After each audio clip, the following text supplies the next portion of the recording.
Rise and shine. You're watching WCTV Eyewitness News. The Good Morning Show starts now. 631. Look at this view. That's downtown Tallahassee. What a difference today makes, right? I know. I mean, yesterday was just all foggy and gloomy and just, Of course, and then we had the afternoon where it was extra, Right. We got to 90. Yes. You know, I try to push it up as long as I can. Oh, It's a big deal for me because I know once we get to 90, it's going to happen like 80 more times. Exactly. Once it starts, it doesn't stop, huh? Just going on and on and on. So we have until October, my friends, to tough it out together. Oh, boy. It was October 15th last year was the last time we had 90. May 4th, so 200 days. Wow. A nice 200-day run. We did. Yeah. But it hit us. It's here now. It's here. And we have to deal with it. It's likely going to happen again today, my friends. We've got lots more hot to talk about, lots more humid too. But yeah, we'll get breaks. We'll get breaks at least for another month or so. Most of us this morning in the 60s, Bainbridge 68, Tallahassee 65, Live Oak and Perry 64. Thomasville was flirting with 70 for a while this morning. It finally dropped down into the upper 60s. So there is improvement in a couple of spots. I do see some energy, big energy coming out of parts of Oklahoma, Arkansas, Missouri, in for a big morning, and we'll find quite a bit of storms moving across parts of the deep south. Now, for today, this is the storm outlook for today. Nothing around here. As a matter of fact, I don't think we want to find very many scattered showers around here. Tomorrow, we're going to get that yellow category all around the region, which means, yeah, it's a possibility we get a couple of bigger storms. It's not a guarantee that it's going to happen, but the chance is there for tomorrow. For today, it's going to get hot again. Hot and humid. I think those top temperatures away from the coast can get into the low 90s. I'll break it down full forecast in just a couple of minutes. We begin this half hour in Calhoun County, where a community is in mourning. A plane crash claimed the lives of two men, including an Army veteran and a veteran law enforcement officer. The two were killed when the small plane they were in crashed Tuesday while taking off at the Blountstown Airport. One was a sheriff's deputy who served as a school resource officer at Alta Public School. The other, a former police officer. Madison Glaser joins us live in the studio this morning for more on how both are being remembered. Good morning, Madison. Good morning, Lenitra. At Alta, public school counselors have been on site ready to speak to students as needed. In front of the school, a table displayed with flowers and pictures of both men. Students, faculty, and staff in Calhoun County are all grieving the loss of Lieutenant Randy McCrone and Steve Mears Jr., who both died when their airplane came down Tuesday night. Mears was a former prison guard and police officer who also worked as a reserve officer for several departments, and he also owned a towing company. McCrone worked as a resource officer, spending most of his years at Alta and Carr School in Calhoun County. Superintendent Daryl Taylor says that McCrone knew the names of all his students and loved interacting with them. I still think ultimately people, we will all be thankful to have known them and had the opportunity to work and be around them. Taylor says you couldn't come to an Alta function without seeing Mears, and that you could always smell the smoke from the cooker outside. I'm told both men left a lasting imprint on this community and will be missed dearly.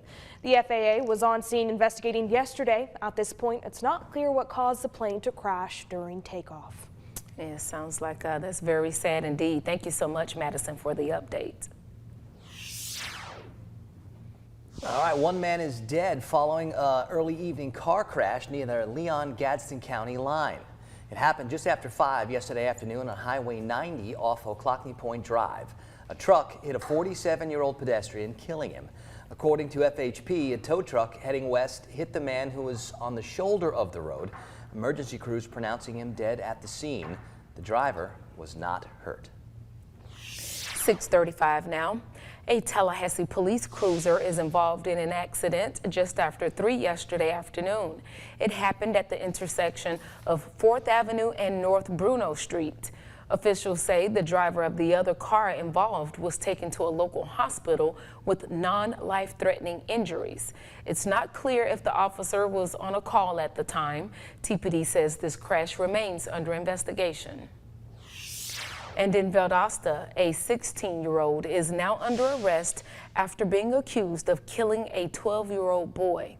VPD says it happened Tuesday at a home on North Lee Street. Police say the two broke into cars and stole guns throughout the night. They say they were playing with some of the stolen guns when one gun fired in the 16-year-old's hands, killing the 12-year-old. Oh, very, very sad. Very sad. So young, and the fact they had guns and they were stolen, and, you know, during the night. And I just wondered about the supervision of those children. Yeah. It makes me very sad. The case remains under investigation. And right now, a Florida truck driver is in jail after he allegedly tried to set a 1-year-old baby on fire in New York. Doug Embledge has more from Rochester, New York. Driver, 28-year-old Jamie Avery Jr., is charged with attempted murder, arson, and more. The victims are a 1-year-old girl and a 4-year-old boy. We definitely are touched by these types of cases, and it definitely hits home for those that have children. Investigators say Avery and a second suspect tried to set the 1-year-old on fire at this truck stop just off the thruway in the town of Tyre. Deputies later found a 4-year-old child with head injuries in the cab of Avery's tractor trailer. It is alleged that the two suspects had poured a flammable liquid on the 1-year-old child and attempted to light the child on fire inside the building. Luckily, the two were unsuccessful. A second child, 4 years old, was located injured and abandoned in the cab of a tractor trailer in relation to the incident. Sheriff's deputies forced entry into the cab and removed the child. And there was more. A suspicious device was discovered in a bathroom, prompting the bomb squad response.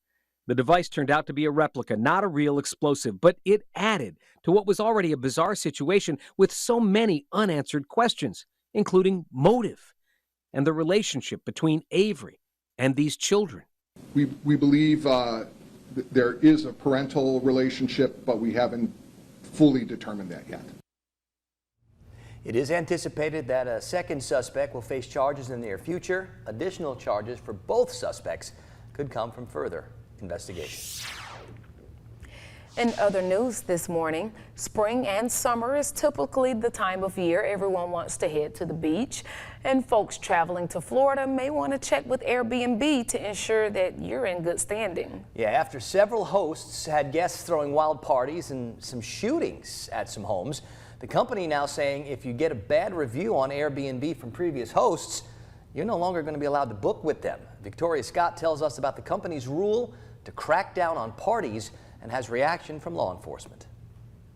Airbnb isn't afraid to lay down the law for those who have a track record of bad reviews with them. The focus is on people who have not yet earned that trust, do not yet have that history of positive reviews through Airbnb. The company is implementing a rule they used on the 4th of July last year again for this upcoming holiday. It prevents people with bad reviews on Airbnb from booking one-night stays along with Independence Day. They'll be implementing it again for Memorial Day. We do not want our host properties being misused and in a manner that can cause a problem for neighbors too. Neighbors are really important stakeholders for us. It's not just our hosts, it's not just our guests, but it's the communities that we serve. Panama City Beach Police Chief J.R. Telementez says Airbnb's policy serves as a checks and balance system to promote safety not only in this community, but other communities as well. Chief Telementez says this policy could help prevent large parties and criminal activity. It helps the city, sort of mitigate those potential threats that would come up on these social media pop-up event type of situations. In fact, Airbnb is restricting parties to 16 people max. And while this policy isn't set in stone for future years, the police chief says it will help multiple parties involved. So I think this new policy that Airbnb put in is going to help the property owners as well as help us. So if you have bad reviews with Airbnb, be aware. They're not taken lightly. Airbnb is implementing this policy nationwide, not just in Florida. The Georgia High School Association voting yesterday to bar transgender athletes from participating in girls' sports. Our CBS affiliate in Atlanta reporting high schools no longer have that option, and students must play on sports teams that align with the sex listed on their birth certificate. Florida already bans transgender athletes from competing on teams based on their gender identity. Time now for First Alert Weather with meteorologist Rob Nucatola. We've got more hot on the way for today, more humid too. I think plenty of sunshine should get those temperatures climbing fast. They're going to be starting high. A lot of us near 70 and probably up over 90. It's more like a June or July day than an early May one out there for us. Temperatures around the region, 65 in Tallahassee, 64 in Quincy, but 68 in Thomasville and in Moultrie. Valdosta checking in at 66 this morning. It's not breezy or anything. If there is a breeze, it's trying to come in from the southwest and west, and I think for a lot of us today, it's going to actually have more of a south fetch to it, which will keep things a little cooler near the coast. But it's also going to bring in more of the warm, more of the muggy, and we are dealing with a little bit of patchy fog, maybe not as much or as thick as we had yesterday, but enough where we notice it. Visibility in Perry is down below 2 miles, so some patchy fog this morning, and I think there likely will be a little bit more tomorrow morning. We start with more clear skies, especially up above and out to the north and west. That's where all the real energy is, this next line of showers and storms. Now, this is going to be one of those trackable ones. As we watch it move across the country towards the south and east, it's going to be bringing some more big showers, big storms to parts of the deep south. What likely happens, what usually happens with systems like this time of year, is they get weaker before they get here. Now, we can still get some big showers, big storms with some dangerous thunderstorms. As a matter of fact, we're still going to have a bit of a risk from the Storm Prediction Center. But I think the more likely scenario with this is we get a line of showers and then the boundary itself gets stuck because it doesn't have the oomph it needs to get all the way through, and we end up with some of that lingering unsettled into the day Saturday, and that likely means still humid with more shower chances on Saturday before eventually this finally dries out and some of the drier air from behind the boundary takes over in time for Mother's Day. Now, everything is speeding up. So instead of having to wait for Saturday for it to get here, looks like it wants to get here later in the day Friday, and that's why we've got this slight risk for dangerous thunderstorms across the area. And remember, the slight risk means that there are enough ingredients in place where the chance is real, but it's not like we're expecting the big and dangerous storms to happen. We need to get to the enhanced or the moderate risks for that expectation. So the chances there. We'll watch, we'll see how things evolve over the next 24 hours. I'll have lots of updates, I promise, during the day tomorrow. Mostly sunny, pretty gentle winds on the Gulf today, 5 to 15, seas 1 to 3 feet. Not a bad day for the boaters at all. Remember, we're at that point in the year where the UV index really high, 15, 20 minutes tops, unprotected skin's going to burn, so get the sunblock on. 60s, 70s, a little patchy fog this morning. I think it's going to be mostly sunny this afternoon, and that gets those temperatures going. A lot of us are going to get up over 90. It'll stay a little bit cooler near the coast with that breeze coming in off the water. For tonight, it's more upper 60s. We'll go partly cloudy with some patchy fog. The rain chances will increase a bit during the day tomorrow. I think our peak rain chances probably for the ride home and maybe after supper time. And then it likely ends up being unsettled for Saturday and still a little bit muggy. But that drier air looks like it wants to get here just in time for Mother's Day.